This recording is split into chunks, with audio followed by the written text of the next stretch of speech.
নাহমাদুহু ওয়া নুসাল্লি আলা রাসূলিহিল কারীম আম্মা বা'দ। বর্তমান সময়ে শরিয়া আইন বাস্তবায়নের প্রয়োজনীয়তা, প্রতিবন্ধকতা ও আমাদের করণীয় সম্পর্কে আলোচনা করাটা জরুরি হয়ে পড়েছে। চারিদিকে শরিয়া আইন বাস্তবায়নের পক্ষে অনেক রকমের কথাবার্তা বলা হচ্ছে, অবশ্যই বলা প্রয়োজন। তবে শুধু শরিয়া আইন বাস্তবায়নের পক্ষে কথা বললেই কি যথেষ্ট হবে? এর প্রয়োজনীয়তা শুধু অনুভব করার দ্বারাই বাস্তবায়ন করা যাবে, নাকি এর পিছনের যে প্রতিবন্ধকতাগুলো আছে সেগুলো চিন্তা করে বের করতে হবে, সেই প্রতিবন্ধকতাগুলোকে দূর করতে হবে? এই ক্ষেত্রে আমাদের করণীয় কি তা নির্ধারণ করতে হবে। তাই আসুন আজকে এই সম্পর্কে কিছুটা আলোচনা করি এবং আমরা এর অদ্যপান্ত বোঝার চেষ্টা করি। প্রথমে যদি ভূমিকাস্বরূপ কিছু কথা বলি, তাহলে বলতে হয় যে শুধু শরিয়া আইন বাস্তবায়ন চাই, এই চমৎকার যে স্লোগান, এটা উচ্চারণ করাই যথেষ্ট নয়, শুধু এই স্লোগান দেওয়াটাই যথেষ্ট নয়, বরং এর সঠিক তাৎপর্য, বাস্তব প্রয়োগ এবং মানব সমাজে এর উপকারিতা স্পষ্টভাবে তুলে ধরা অত্যন্ত জরুরি। একই সাথে প্রচলিত মানবরচিত আইনের সীমাবদ্ধতা, প্রতারণা ও সমাজ বিধ্বংসী দিকগুলোও মানুষের সামনে যুক্তি ও প্রমাণের মাধ্যমে অবশ্যই উপস্থাপন করতে হবে। একদিক দিয়ে শরিয়া আইনের সামগ্রিক উপকারিতা এটা তুলে ধরতে হবে, অপর দিক দিয়ে এর বিপরীতে যে আইনটা বর্তমানে মানব রচিত আইন চালু আছে তার যে প্রতারণা, সে কি ধ্বংস আমাদের সামনে তুলে ধরে, এগুলোকে যুক্তির আলোকে সামনে আনতে হবে। কারণ কোনো আদর্শ কেবল আবেগ দিয়ে প্রতিষ্ঠিত হয় না, বরং চিন্তা, জ্ঞান, প্রজ্ঞা ও মনস্তান্ত্রিক প্রস্তুতির মাধ্যমেই তা মানুষের অন্তরে স্থান করে নেয়। 2 নম্বর আমরা আলোচনা করব মনস্তান্ত্রিক ও বুদ্ধিভিত্তিক কাজের অপরিহার্যতা।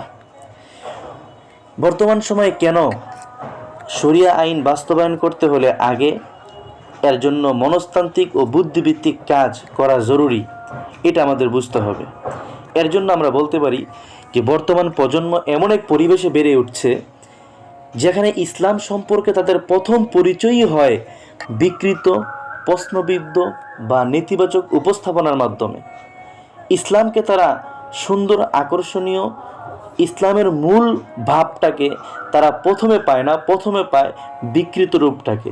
প্রথমে তারা তাদের সামনে যে ইসলামের আকৃতিটা দেখতে পায়, এমন একটা আকৃতি যেটা প্রশ্নবিদ্ধ, নেতিবাচকভাবে তাদের সামনে ইসলামকে উপস্থাপন করা হয়। ফলে আমরা সমাজের ভিতরে দেখি একজন নারী, সে হিজাবি হতে পারে, পর্দার সাথে থাকতে পারে, অপরদিকে একজন ছেলে, পুরুষ, সে পাঞ্জাবি পরে, টুপি বা দাড়িও ধারণ করে, কিন্তু এরপরেও বাহ্যিক বেশভূষায় সে ইসলামের উপর পরিপূর্ণ থাকার পরেও চিন্তা ও মানসিকতায় শরিয়া বিরোধী হয়ে উঠছে এবং ভবিষ্যতেও হতে পারে। এই ধারাটা এখানেই শেষ এরকম না। এর প্রধান কারণ কি? এর প্রধান কারণ হলো তাদের শিক্ষা, বিনোদন ও আদর্শ নির্বাচনের বড় অংশ এখন অনলাইন জগৎ দ্বারা নিয়ন্ত্রিত।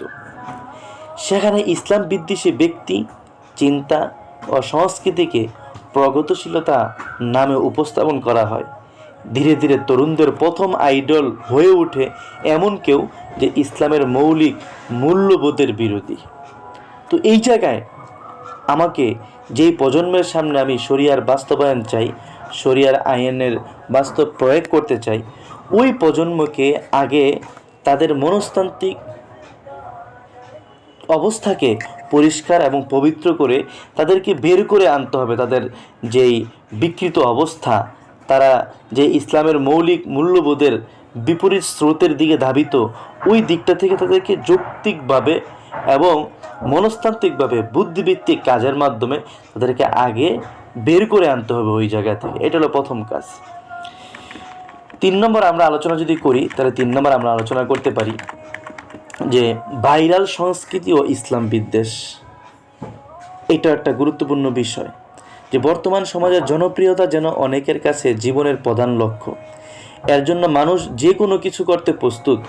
যখন তারা দেখে ইসলাম অবমাননা, ধর্মীয় মূল্যবোধ নিয়ে উপহাস বা বিতর্ক সৃষ্টি করার মাধ্যমে দ্রুত ভাইরাল হওয়া যায়, তখন অনেকেই সেই পথকেই গ্রহণ করে। এটি শুধু ব্যক্তিগত বিচ্যুতি নয়, বরং একটি সাংস্কৃতিক সংকট। যেখানে সত্যের চেয়ে ট্রেন্ড, আদর্শের চেয়ে জনপ্রিয়তা এবং নীতির চেয়ে দর্শক সংখ্যা অধিক গুরুত্বপূর্ণ হয়ে দাঁড়িয়েছে। এটা একটা আমাদের সমস্যা। এই সমস্যা থেকে আমাদেরকে প্রথমে বের হয়ে আসতে হবে। আরেকটা বড় সংকট, যা অবশ্যই না কাটিয়ে উঠলে আমাদের জন্য শরিয়া বাস্তবায়নের আইন, শরিয়া বাস্তবায়নের কথা, এই স্লোগান শুধু স্লোগানই থাকবে, কার্যত এর রূপ প্রকাশ পাওয়া দেখার সৌভাগ্য হয়ে উঠবে না। এই সংকটটা কি? এটা হলো পরিবারে ইসলামী জ্ঞানের সংকট। পরিবারে ইসলামী জ্ঞানের সংকট। বর্তমান মুসলিম পরিচয়ধারী বহু পরিবারের প্রজন্মের পর প্রজন্ম ইসলামের মৌলিক জ্ঞান থেকে দূরত্ব সৃষ্টি হয়েছে। এই অজ্ঞতার ব্যবধান এতটাই ভয়াবহ যে তা নতুন প্রজন্মকে দীর্ঘ সময়ের জন্য ওহির আলো থেকে বঞ্চিত করে রাখছে। আজ বাহ্যিক বুদ্ধিবৃত্তিকতা ও নিজে বুঝে চলাকে অতিরিক্তভাবে উৎসাহিত করা হচ্ছে। নিজ বুদ্ধিমত্তা অনুযায়ী চলা, নিজের বুঝ অনুযায়ী চলা, অন্যের তাকলিদ অনুসরণ করাকে আজকাল এই সময়ে উৎসাহিত করা হচ্ছে, অন্যের অনুসরণ করাকে নিরুৎসাহিত করা হচ্ছে। অথচ শরিয়া বুঝার জন্য প্রয়োজন গভীর জ্ঞান, গভীর ইলম, উসুল ও আলেমদের সঠিক দিক নির্দেশনা।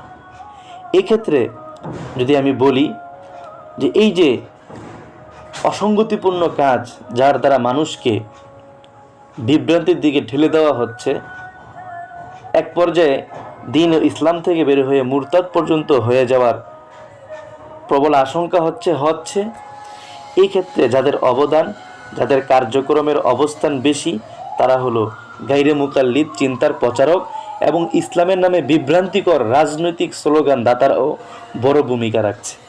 ফলে সাধারণ মানুষ দ্বিধাগ্রস্ত ও বিভ্রান্ত হয়ে পড়ছে। আমরা আরেকটা বিষয় আলোচনা না করলেই নয়, এই ক্ষেত্রে আমাদের আলেম সমাজেরও আত্মসমালোচনার প্রয়োজন। নিজেদের কাজকর্ম নিয়ে শরিয়া বাস্তবায়নের ক্ষেত্রে যে সমস্ত প্রতিবন্ধকতা আছে, এর ভিতরে আলেম সমাজের যারা হাক্কানি রব্বানি আলেম হিসেবে পরিচয় দিয়ে থাকি আমরা, আমাদের আত্মসমালোচনা করার প্রয়োজন। কেন? গাফলতি, অবহেলা, অলসতা ও আকাবিরদের সোহবত থেকে দূরে থাকা এবং ওয়াজ নসিহত ও মাহফিলকে শুধুমাত্র কিচ্ছা কাহিনীর মধ্যে সীমাবদ্ধ করে ফেলা, এসবও বর্তমান সংকটের অন্যতম একটি কারণ। এটা আমাদের দ্বারা হচ্ছে।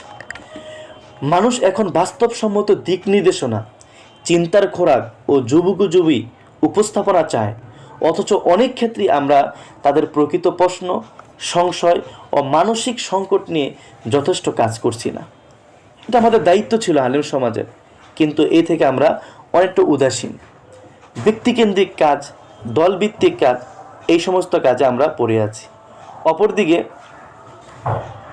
পরস্পর সকলে মিলে এক হওয়া, এর স্লোগান তো সবারই আছে, কিন্তু আমরা এক হতে পারতেছি না। এই অনৈক্যতা আমাদের দাওয়াতি শক্তি দুর্বল হওয়ার একটা বড় কারণ।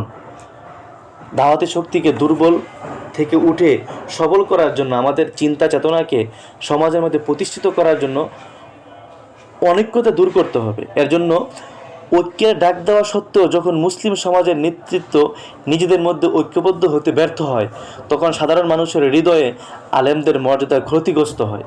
মানুষ তখন বিকল্প শক্তি ও চিন্তাধারাকে অধিক গ্রহণযোগ্য মনে করতে শুরু করে।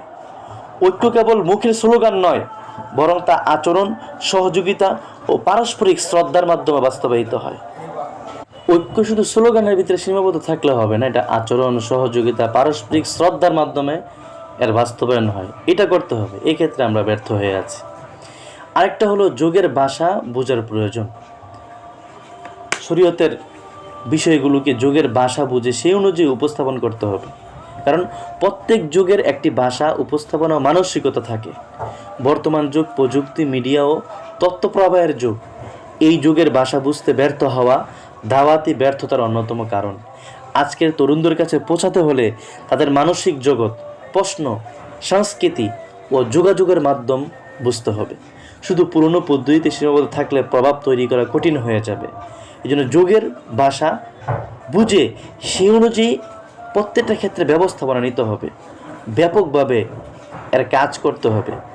আজকের তরুণ প্রজন্ম কোন দিক থেকে তার জ্ঞান আহরণ করে, কোন দিকে তার ধাবমান বেশি, কোন দিকে সে আগ্রহী বেশি, ওই দিকগুলোতে গিয়ে আমাদের কাজ করতে হবে। সর্বশেষ যদি কথা বলি তাহলে খোলাসা হিসেবে বলবো যে শরিয়া আইন বাস্তবায়নের দাবি তখনই ফলপ্রসূ হবে যখন তার সৌন্দর্য, ন্যায় বিচার, মানবিকতা ও বাস্তব উপকারিতা মানুষের সামনে জ্ঞানভিত্তিকভাবে উপস্থাপন করা হবে। পাশাপাশি নতুন প্রজন্মের মানসিকতা গঠন, ইসলামী শিক্ষার পুনর্জাগরণ, পরিবারকে সচেতন করা, আলেম সমাজের আত্মশুদ্ধি এবং যুগোপযোগী দাওয়াতি কার্যক্রম গ্রহণ করা সময়ের অন্যতম দাবি। আল্লাহ তাআলা আমাদের সকলকে দিনের সঠিক বুঝ দান করুন, হক কথা বোঝা ও মানার তৌফিক দান করুন এবং উম্মাহকে ঐক্য ও হেদায়েতের পথে পরিচালিত করুন। আমিন ইয়া রাব্বাল আলামিন।